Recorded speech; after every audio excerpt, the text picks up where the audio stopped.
Síguenos en las redes sociales, Instagram, Twitter, Facebook, LinkedIn, como @Divoxradio, No podía ya aguantar las ganas de empezar esta conversación tan entretenida con el doctor Claudio Santibáñez. ¿Cómo estás, querido doctor Santibáñez? Muy Muchas bienvenido. gracias, muchas gracias bueno, honrado de poder estar conversando con usted, doctora, también tan reconocida en el país y con labores tan importantes que ha logrado llevar a cabo, como específicamente el hecho de que hoy en día podamos estar en los restaurantes sin alguien fumando a su lado, digamos. Y eso Eso, yo es una cosa importante. te agradezco eso porque de mi trabajo profesional de la vida, siendo intensivista, creo que la salud pública fue la más beneficiada y yo soy muy orgullosa de ese trabajo. Pero hoy día estamos aquí para conversar de usted y mi primera pregunta es ¿cómo Claudio Santibáñez, no sé, pues escolar de educación media, vio la luz, quiso ser médico y después se dedicó a la cardiología? Y en la cardiología hoy día lo tenemos aquí en un puesto tan importante como es el presidente de la Comisión Científica de la Sochicar y también el cardiólogo de CONASEM, que es el que certifica las especialidades a los futuros cardiólogos. Cuéntenos un poquito de usted, de su vida. Bueno, mi vida no es tan diferente a la vida de todas las personas y todos los cardiólogos que compartimos la especialidad, pero en resumen yo soy de provincia, ¿De bajé dónde? ¿De dónde? de De Osorno, Osorno, ya. estudié en el Colegio San Mateo, de los jesuitas, cuando existía el programa Machuca. Ah, de El, San George.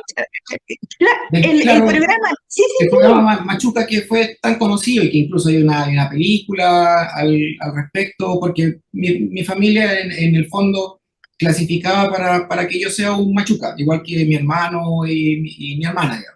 Pero doctor, que no se nos caiga el carnet porque Machuca ya es una película un poco de varios años. Contémosle a nuestros auditores que es una linda experiencia que se vivió en muchos colegios en realidad, pero que salió una película muy linda en la que en el colegio San George en ese momento se admitía a niños de extracción más humilde que no hubieran podido tener el acceso a ese colegio. Y ese programa fue real, o sea, Sí, yo creo que no existe en este minuto, pero cuéntenos un poquito qué orgullo haber sido un elemento destacado de su generación, seguramente, gracias a ese programa en claro, Osorno.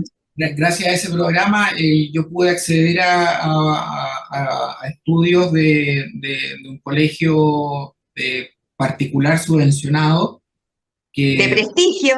de prestigio, pero que estaba financiado básicamente por el Estado en ese minuto, digamos, porque no el copago o las formas de pagar, no, yo no pagaba lo mismo que pagaba una persona que podía pagar el arancel completo, si no, no podía haber Perfecto. estudiado.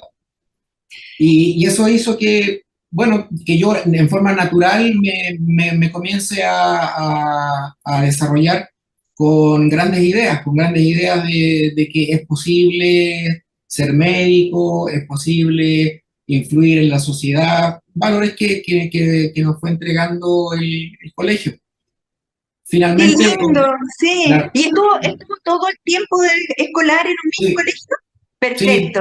todo el tiempo estuve ahí desde chico hasta cuarto medio. Siempre Ya. estuve ahí y aprendí a no solo estudiar. Yo creo que eso es una gran ventaja porque el colegio en sí te entrega también obligaciones sociales, te entrega obligaciones científicas, obligaciones académicas extras, o sea, no te dejas tranquilo el sábado ni el domingo, te reemplaza la fiesta del viernes por una actividad social, cosas que, claro, cuando tienes 12 años, 13 años, es entretenido y te va cultivando. Claro. El, Posterior a ello, el curso natural, porque siempre me gustaron las ciencias, fue estudiar medicina, por las razones regionales. Yo hice mi estudios en Valdivia, en la Universidad Austral de Valdivia, la Ya. Escuela de Medicina. En la Escuela de Medicina conocí mi amor, mi eterno amor, que todavía es mi amor y que va a seguir siendo mi amor hasta siempre. Y en cuarto año nos casamos. Qué lindo. Cuarto año de la Escuela de Medicina y lo cuento porque en realidad eso marcó también un antes y un después, porque ese casamiento indudablemente que venía con un bebé que nació en quinto, otra bebé que nació en séptimo y otra bebé que nació en el primer año de beca de medicina interna. Entonces él siempre estaba haciendo muchas cosas Perfecto, y lo cual responsabilidades. y lo cual me entretiene mucho, digamos. Salí de la carrera y, bueno, postulé a la beca primaria de medicina interna, que era lo que ya me llamaba la atención. Y posteriormente el circuito va guiándose por las cosas que a uno le van gustando, y en ese tiempo me gustaba mucho la cardiología, así que por supuesto que dediqué tiempo extra a la cardiología, y como era una beca primaria, pagué mi retorno en la isla de Chiloé, en Castro, como En Castro. médico retornado, y Ya. posteriormente hice la beca de cardiología.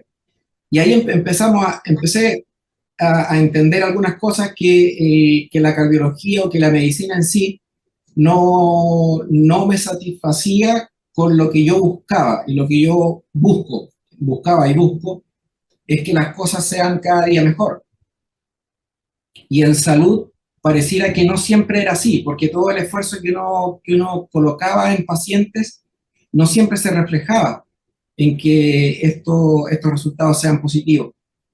Y fue como fui escalando y dije, bueno, entonces con la cardiología no es suficiente, y opté a un fellowship de electrofisiología en Barcelona con el doctor Brugada.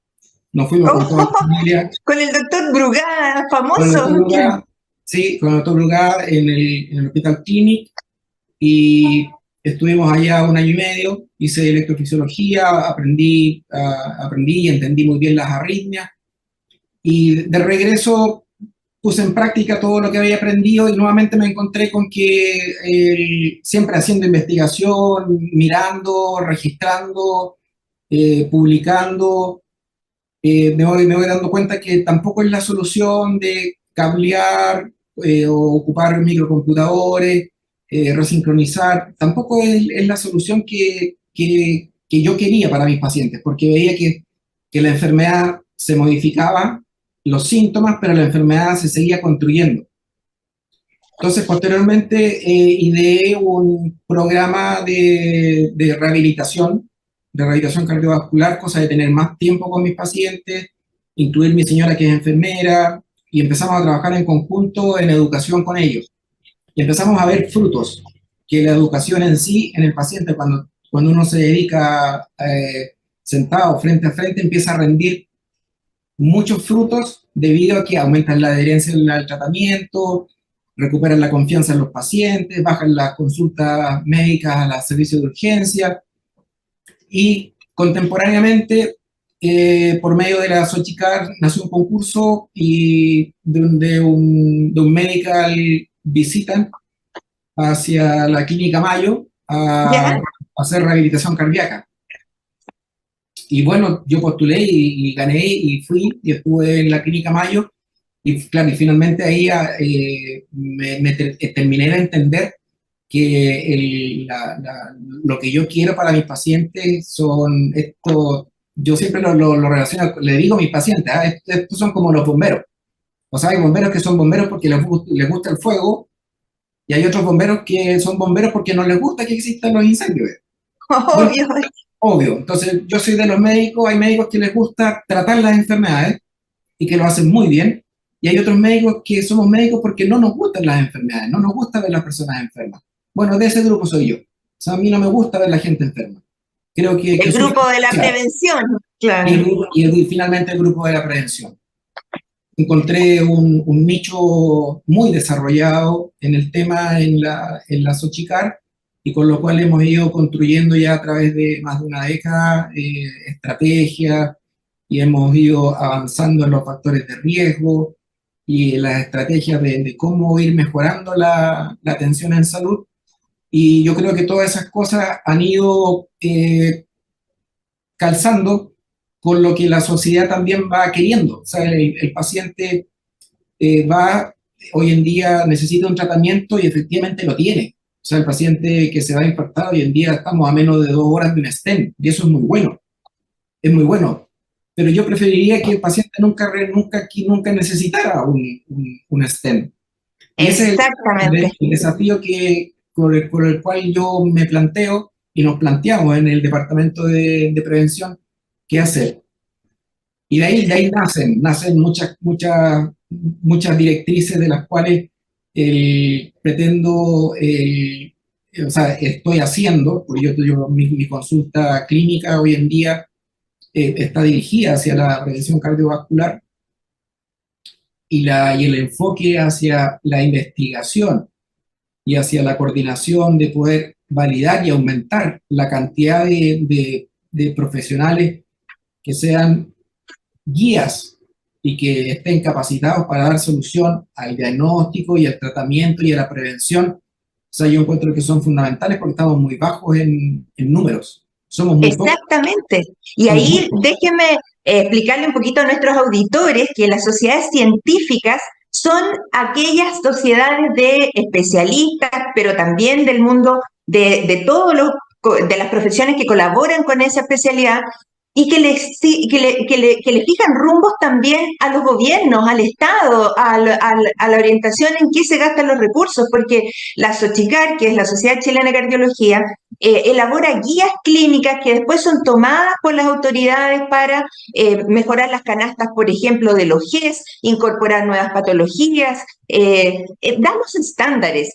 Y bueno, y saltamos desde lo más alto de la formación como cardiólogo, ya ahí en Barcelona con Brugada, en la Clínica Mayo. Qué orgullo para usted, doctor, y qué orgullo para las personas y un gran modelo a seguir de que cuando uno quiere, puede, y cuando se le dan esas oportunidades hay que tomarlas y aprovecharlas. Y llegó al directorio de la Sociedad Chilena de Cardiología. Cuéntenos un poquito de la SOCHICAR, cómo está estructurada, cómo trabajan, cuál es su función ahora que está de presidente ahí y también CONASEM. Bueno, primero decir que pertenecer a la SOCHICAR es un privilegio. Y la verdad es que si bien en este minuto deben haber alrededor de unos 1.000 socios en total, considerando los cardiólogos y las personas que no son cardiólogos, Claro. deberían haber muchos más, porque la SOCHICAR, la esencia de la SOCHICAR, el espíritu, la misión, es la prevención, finalmente, es la prevención de las enfermedades cardiovasculares y es la influencia sobre la sociedad.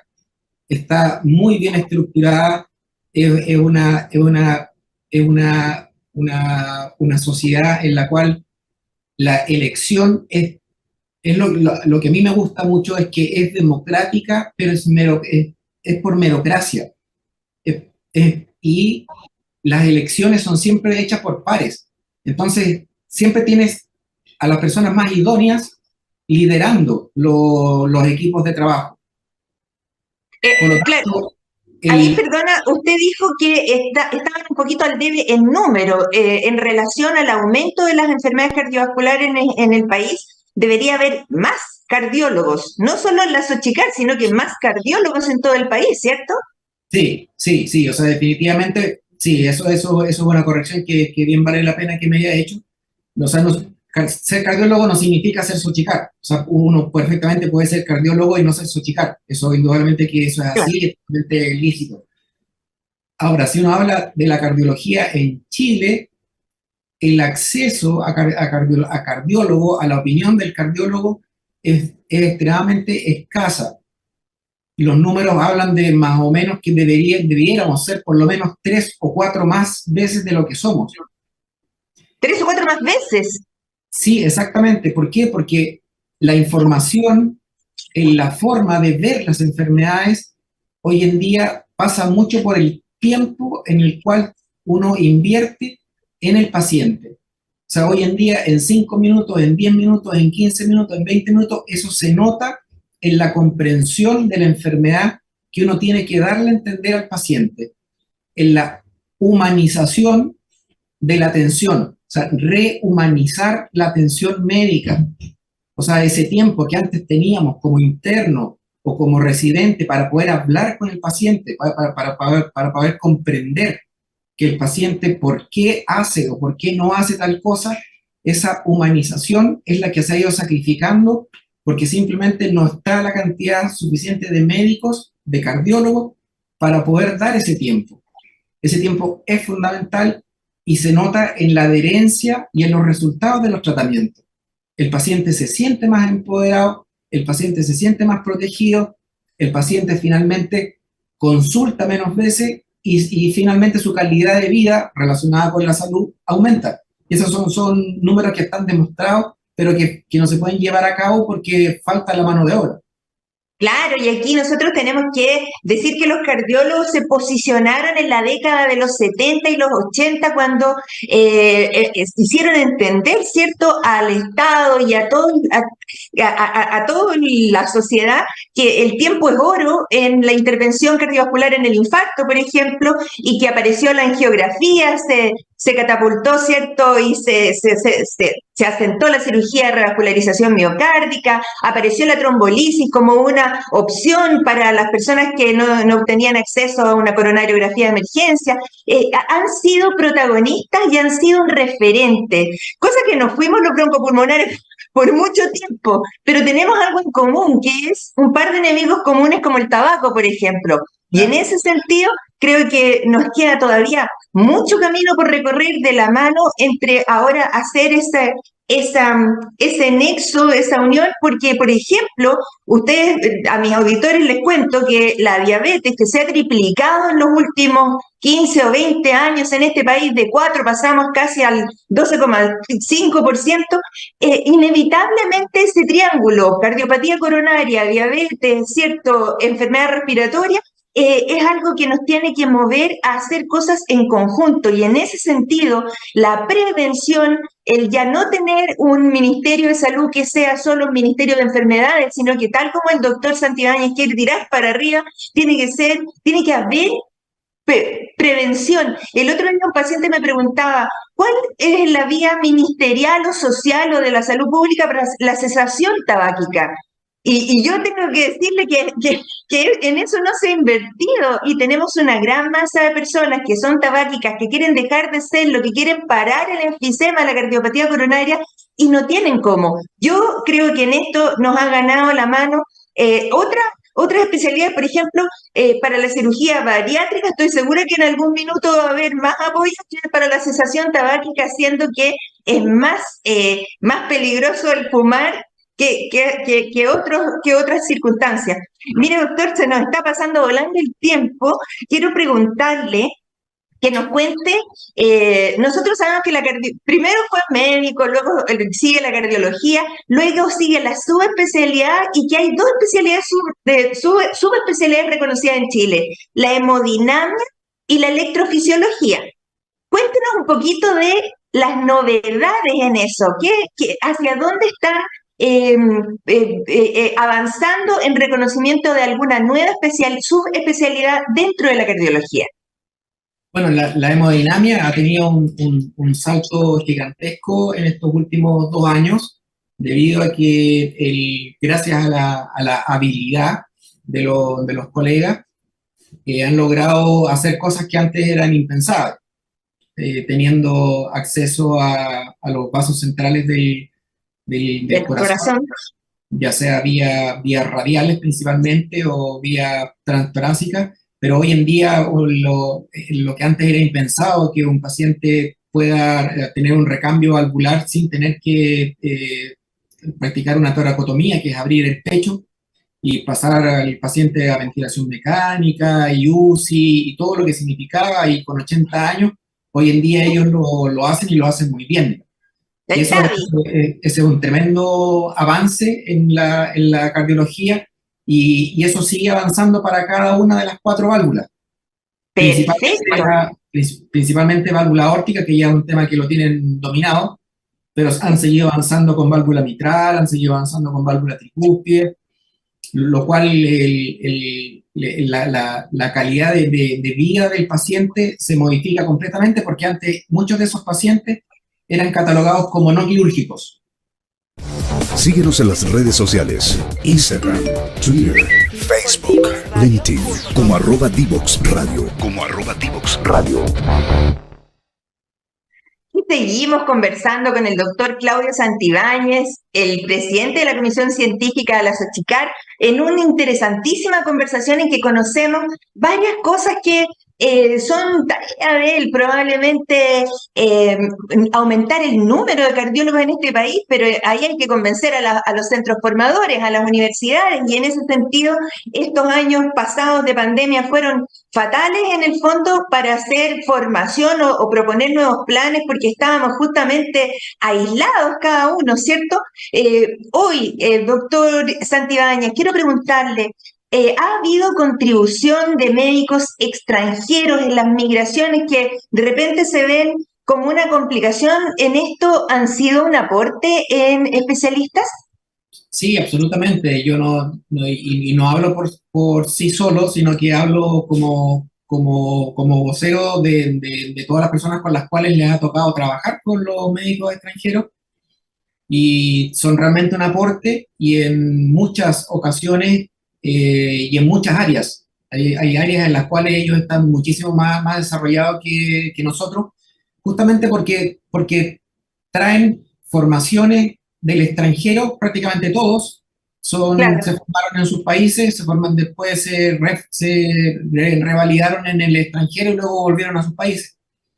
Por lo tanto, son un aporte a nuestra comunidad, son muy bienvenidos, y CONASEM en sí está hecho y ha dado todas las facilidades para que puedan rendir su homologación, que prácticamente tienen un 70-80% de éxito en la primera vez que rinden sus exámenes.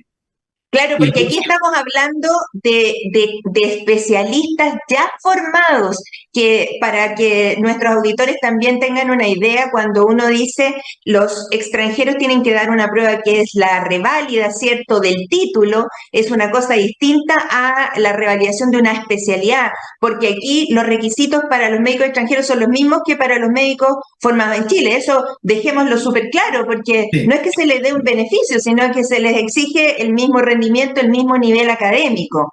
Y usted está ahí en CONASEM para vigilar eso.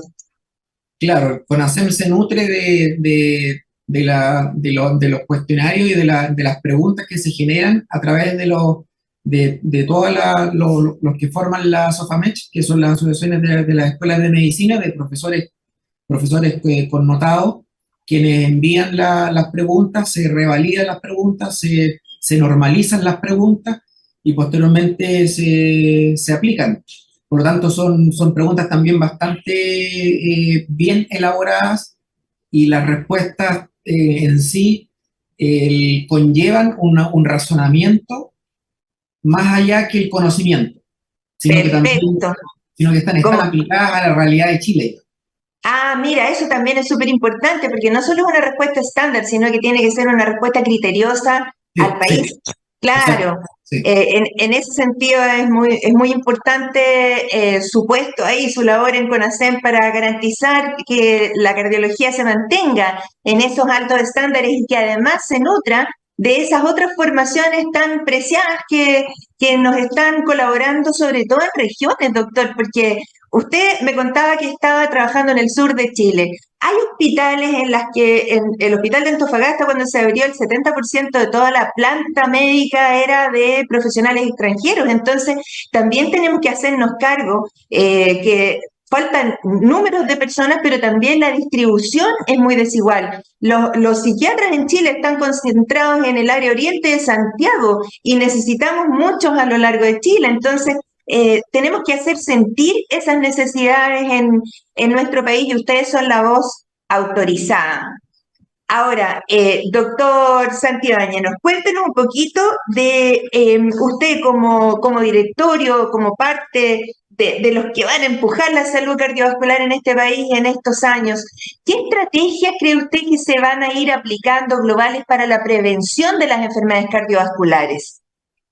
Bueno, hoy en día el gran desafío está en la aplicación del conocimiento que se tiene, porque hemos llegado a un punto en el cual sabemos muchas cosas. O sea, sabemos que los alimentos refinados son dañinos, sabemos que el tabaco es dañino, sabemos que no tomarse los antihipertensivos es dañino, pero estamos fallando porque la gente en sí no hemos logrado entregar el mensaje necesario para que lo puedan ellos integrar. Y ese es un error nuestro en gran parte.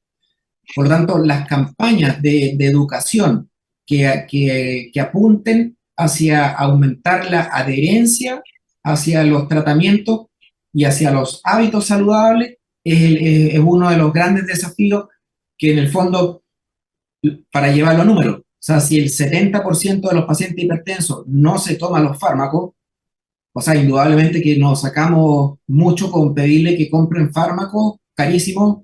¿O por qué? Porque uno piensa que son mejores que otros, o que gastemos mucha plata en fármacos cuando los fármacos quedan abandonados en una casa porque simplemente el paciente no se los tomó.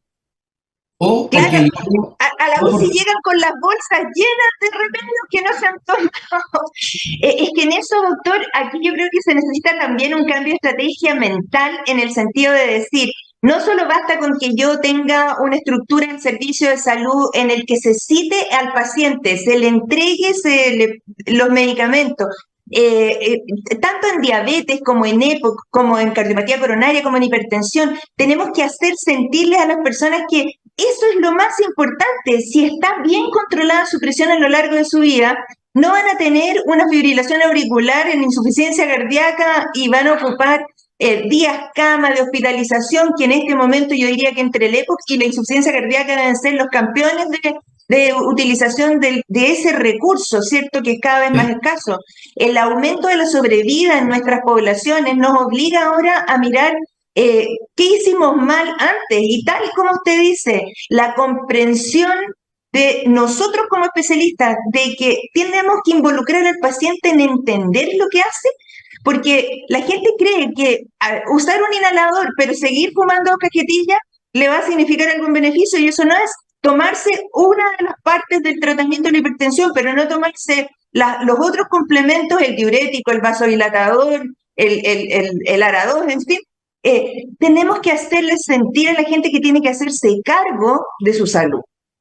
Y Claro. esa es una estrategia súper importante, porque usted hoy está conmigo aquí en un medio. Tenemos que salir a los medios, tenemos que de alguna manera hacer noticia, ser parte del día a día de las personas. Ahora que el Claro. COVID no está en el titular, como que dejó de existir, por ejemplo. Claro, ahora cuando uno dice, no, es que el paciente no se toma los medicamentos, bueno, en realidad es la persona que tiene la patología en la que no se toma el tal o cual fármaco, porque cuando nosotros nos transformamos en paciente, entonces también tomamos 5 días el antibiótico y no lo tomamos los 7 días o los 8 días. Sí, cierto. Entonces es una cosa conceptual, y por eso quizás lo que yo veo es que necesitamos más fiscalización en el entendido de que esté el equipo de salud a cargo del cumplimiento de los tratamientos, hasta que tengamos una población madura que entienda, que entendamos, porque me incluyo, que entendamos que el tratamiento es útil para nuestra salud. Entonces, llevar a los equipos de salud a los domicilios, así como hoy en día van, pero probablemente es poco. O sea, hay que aumentar la presencia de la enfermera, de la nutricionista, del asistente social, del médico, del TENS, en las casas, porque en la casa es donde se abre el dispensador y se ve que está el pan, que está el arroz, que está... Bueno, y encontrar las explicaciones de por qué esos pacientes están eligiendo, en muchos casos, alimentarse mal versus alimentarse bien. Por el mensaje emocional que la tele le da todo el rato, pensando que la recompensa de una semana dura es ¿cierto? Un fin de semana con harta proteína, harta sal, harta grasa y harto alcohol y harto tabaco, pues, y sin moverse. Creo que es muy injusto para nosotros que somos los profesionales de la salud, que no tenemos ese acceso a esa conexión emocional que el marketing sí le hace a los pacientes. Entonces tenemos que salir a hablar de vida sana, de ejercicio, de prevención, pero ¿cómo lo hacemos? Tenemos que salir a la población. Eso es verdad y quisiera recalcar un punto, porque usted lo mencionó, el tema del alcohol. O sea, hoy en día yo me dedicaba a buscar el tema y no hay me atrevo a decir, ni un beneficio del alcohol en la salud. No, No hay. ni uno, no hay. Ni uno, ni uno. Entonces, cuando te dicen, oye, que una copita de vino te va a ayudar para... Es que no es la copita de vino, son los flavonoides, son los otros compuestos, pero no es el alcohol. Por lo tanto, el alcohol no debiera estar dentro de las recomendaciones de los médicos hacia los pacientes. Es más, cuando uno saca la relación accidentes y causales, o sea, el alcohol gana lejos en lo que quieras, en los cánceres, en los accidentes, donde quieras. Por lo tanto, el favorecer la copita de vino a la semana que me va a hacer bien, o la copita cuando te preguntas, pero para mi cumpleaños. No, el alcohol no tiene beneficio. Es una droga más como cualquier otra droga y te provoca daño. Claro, Doc, eso es súper interesante porque la industria, y vuelvo sobre eso, porque es muy importante que nosotros tomemos conciencia de que no somos personas asépticas. Nuestra ética también significa involucrarse con lo que pasa en el entorno. Esto era como cuando las compañías tabacaleras migraron hacia los vapeadores diciendo que era más sano, que es un absurdo. Entonces tenemos que ser capaces de entender eso y poner en jaque cada una de esas afirmaciones que están como en el ideario popular. De repente entender que tenemos una obesidad, ¿cierto? Y sobrepeso del 70% de nuestra población. Tenemos que hacer algo con esta generación que ya está tremendamente dañada porque fumó, porque tomó y porque comió más de lo que su cuerpo necesitaba, sin entender que el cuerpo le tiene que durar hasta los 90 años, que es la expectativa de vida en este momento de las personas. Por eso tenemos muchas expectativas en su desempeño, doctor, aquí en esta presidencia de la Xochical, porque tenemos que ser capaces de generar algunos quiebres emocionales en la gente y hacerle entender que una vida sana va a ser una vida sin tener que ir a pararse a la cola del consultorio, a pedir la hora, a estar hospitalizado, a tomar remedios. Y en el fondo, también aquí hay una cosa importante que las personas tienen que escuchar. Y a los auditores que no son parte del mundo médico. Toda la investigación en medicina sobre fármacos de cualquier naturaleza se hace sobre una población que es bien estándar, mientras que en la vida real las personas fuman, son gorditas, tienen diabetes, tienen otras enfermedades reumatológicas. Entonces, uno no va a esperar que los remedios mágicamente le mejoren los problemas. Tiene que uno también poner de su parte e involucrarse. Sí, yo creo que ese es el gran desafío de poder llevar de poder bajar hoy en día toda la información que hay, que es mucha. La tecnología en sí nos ayuda muchísimo. Yo tengo mucha confianza y mucha esperanza en el aporte que nos va a hacer la inteligencia artificial, porque en el fondo nos va a ayudar mucho en los diagramas de flujo que se van a poder crear para los sistemas de prevención. Los sistemas de alarma automáticos en los teléfonos inteligentes, está demostrado que eso ayuda muchísimo a la adherencia farmacológica y también a la adherencia de la alimentación y del ejercicio. Cuéntenos más de eso, cuéntenos más de la inteligencia artificial y cómo podemos llegar a la población, a la masa de gente, a través de su celular, de su iPhone, de su tablet. Claro, con los protocolos hoy en día existentes, entonces va a ser muy fácil clasificar al paciente, porque hoy en día uno supone, y tenemos test bastante antiguos que nos hablan de adherencia o cumplimiento a los tratamientos, de resultados buenos o de resultados malos. La verdad es que uno se entera del resultado malo cuando el resultado malo llega. Bueno, la inteligencia artificial lo que nos ofrece es la predicción. Por lo tanto, uno ya no va a tener que esperar a que llegue el paciente con la hemoglobina glicosilada en 8, cuando tú ya sabes, 3 meses antes, que en forma predictiva, ese paciente, si no lo intervienes, entonces va a llegar con hemoglobina de 8. Y si lo intervienes, intervención, me refiero a la visita terapéutica, claro. Terapéutica, me refiero al aviso al iPhone, al teléfono inteligente, me refiero al llamado telefónico. Entonces ese paciente va a poder tener resultados mejores. Por tanto, ya no vamos a apoyar, ya no, con la inteligencia artificial nos saltamos el efecto. El evento. El evento. Vamos a poder tener la predicción. Y la predicción, en el fondo, es la prevención. Sí, mire, yo siempre le decía a mis alumnos cuando hacía clases en la universidad que la hipoxemia mata, ¿cierto? Entonces que no teníamos que esperar a bajar la saturación para intervenir.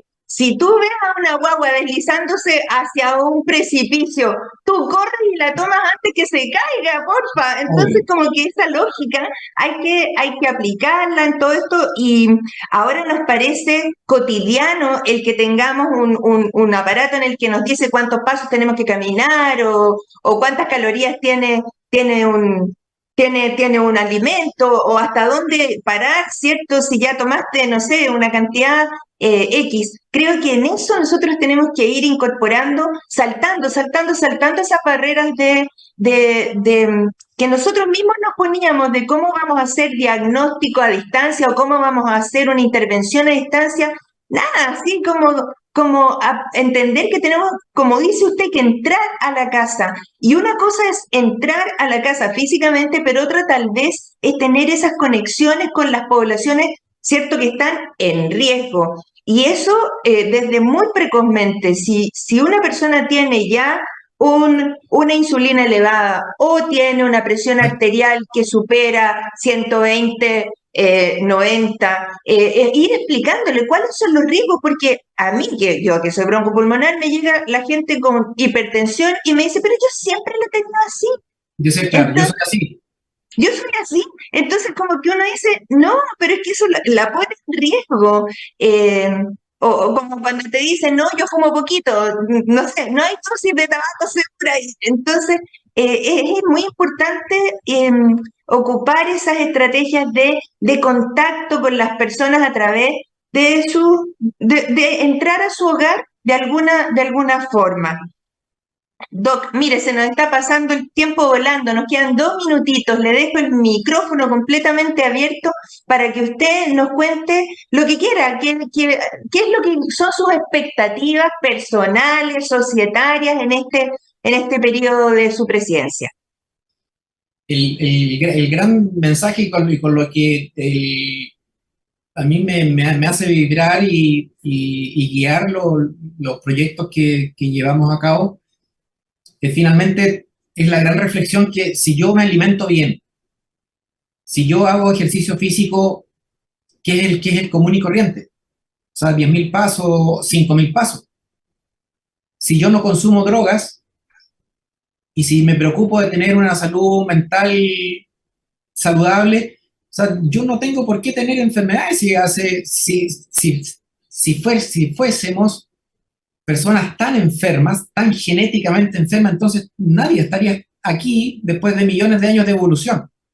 Y al contrario, hemos aumentado la sobrevida, claro. Exacto.